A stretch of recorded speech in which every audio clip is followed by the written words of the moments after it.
Hello, আসসালামু আলাইকুম। আজকে আমি আপনাদের সাথে শেয়ার করব যে কিভাবে আপনারা সেলফ স্টাডি প্র্যাকটিস করে ইংলিশে আরও উন্নতি করতে পারবেন, সেটা আমি আপনাদেরকে শেয়ার করব। সো আপনারা সবাই গুরুত্ব দিয়ে এই ভিডিও দেখবেন এবং আপনারা এইভাবে প্র্যাকটিস করবেন। আমি যেভাবে বলবো সেভাবেই প্র্যাকটিস করবেন। ওকে, তো আমরা চলে যাই।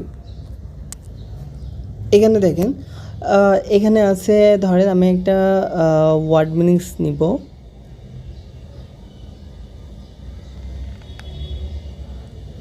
ইমপ্রুভ, হ্যাঁ, ইমপ্রুভ।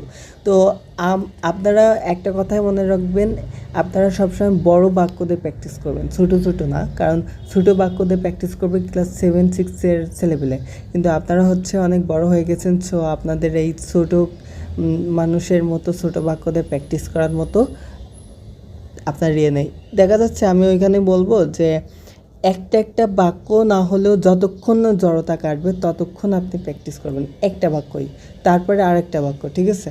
তো সব কিছু মিলিয়ে আপনারা টাইম মেনটেন করবেন, ঘড়ি নেবেন, ঘড়ি নিয়ে ধরেন যে আমার এই সেকেন্ডের কাটা এখানে আমি এই পর্যন্ত প্র্যাকটিস করব, এর মধ্যে আমার জড়তা কাটাতে হবে, মানে টাইমের সাথে পাল্লা দিবেন। তো আমি এখানে বললাম যে ইমপ্রুভ। তো আমি যদি বলি বাংলাদেশের সব স্টুডেন্ট ইংলিশে উন্নতি করতে থাকবে, তাহলে আমরা এটা যতক্ষণ না জড়তা কাটবে ততক্ষণ, ধরেন আপনি প্রথম পর্যায়ে যেরকম হইতে থাকবেন যে all student of Bangladesh will be improving in English, all student of Bangladesh will be improving in English.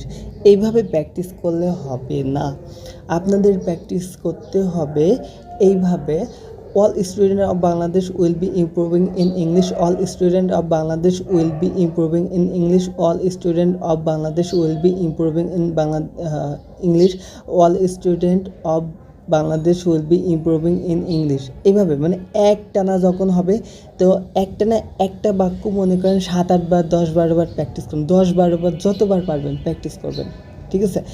I will be improving in English, I will be improving in English, I will be improving in English, I will be improving in English, I will be improving in English, I will be improving in English, I will be improving in English.